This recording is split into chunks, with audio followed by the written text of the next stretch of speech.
निश्चितच मी आज दुसऱ्यांदा विधान परिषद सदस्य म्हणून शपथ घेतली आहे आणि पुढेही मागील 6 वर्ष ज्या प्रकारे शेतकऱ्यांचे ओबीसींचे आणि महाराष्ट्रातील विविध भागातील समस्या विशेष करून विदर्भ आणि भंडारा आणि गोंदिया जिल्ह्याच्या नागपूर जिल्ह्याच्या या समस्या इथे मांडल्या आणि अनेक लोकांना न्याय मिळवून दिलं, तेच काम मी पुढच्या 6 वर्षही करणार आहे। मी या माध्यमातून माझे नेते माननीय देवेंद्रजी फडणवीस साहेब यांचा आभार मानतो, आमचे प्रदेशाध्यक्ष चंद्रशेखर बावनकुळे साहेब, आपल्या देशाचे पंतप्रधान सन्माननीय नरेंद्रजी मोदी, आमचे राष्ट्रीय अध्यक्ष JP नड्डाजी, अमित शाह साहेब आणि सर्व भारतीय जनता पार्टीचे सर्व नेते आणि पदाधिकाऱ्यांचा आभार मानतो।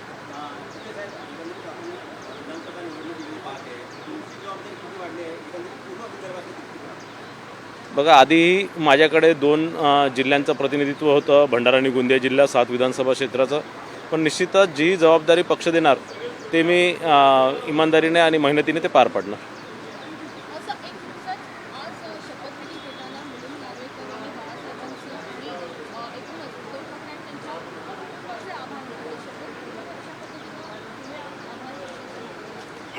नाही बघा, असं आहे की काही काही निकष दिलेले आहे आणि काय सगळे आपण एक डेकोरम असतं प्रत्येकीचं, पण कोणाचं मानायचं आणि नाही मानायचं तो त्यांचा वैयक्तिक प्रश्न आहे।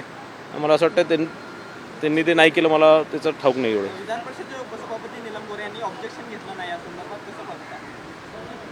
नाही, मला असं वाटतं की ते प्रत्येकाचा वैयक्तिक विषय आहे आणि मला वाटतं की ते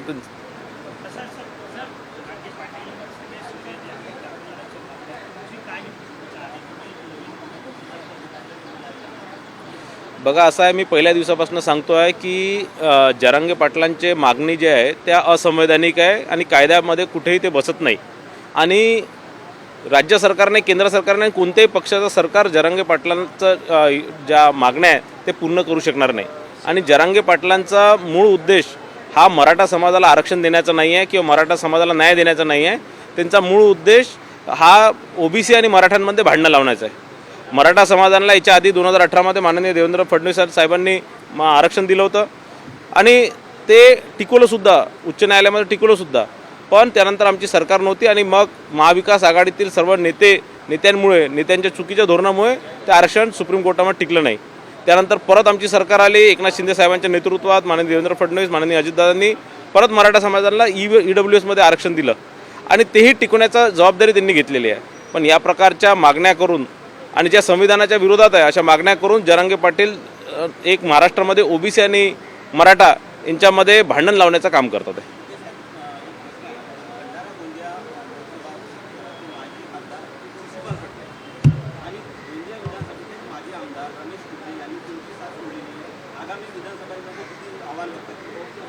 नाही, असं आहे की हा सगळ्यांचा वैयक्तिक प्रश्न आहे, ते कोणत्या पक्षात जाणार, कुठे काम करणार आणि प्रत्येकाच्या आपल्या आपल्या भावना असतात आणि निश्चितच त्यांना जिथे जिथे वाटलं तिथे ते जाऊन ते निवडणूक लढतील, ते स्वतंत्र आहे ते।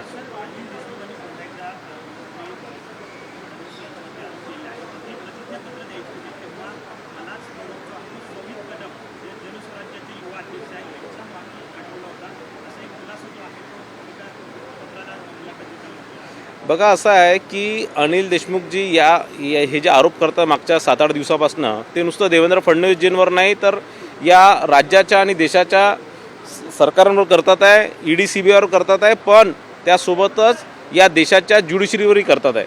कारण 12 महिने ते जेलमध्ये असताना त्यांनी अनेकदा डिस्ट्रिक्ट कोर्टामध्ये, सेशन कोर्टामध्ये, हायकोर्टामध्ये किंवा सुप्रीम कोर्टामध्ये अनेकदा बेल ॲप्लिकेशन केली, पण त्यांना बेल मिळाली नाही।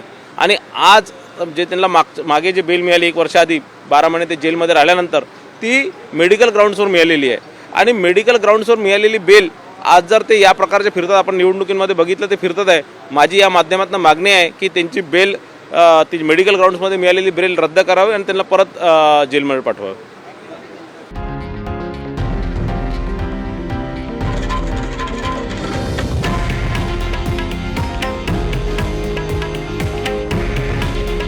हे आहे देशातील नंबर 1 न्यूज नेटवर्क आणि आपण पाहत आहात TV9 मराठी।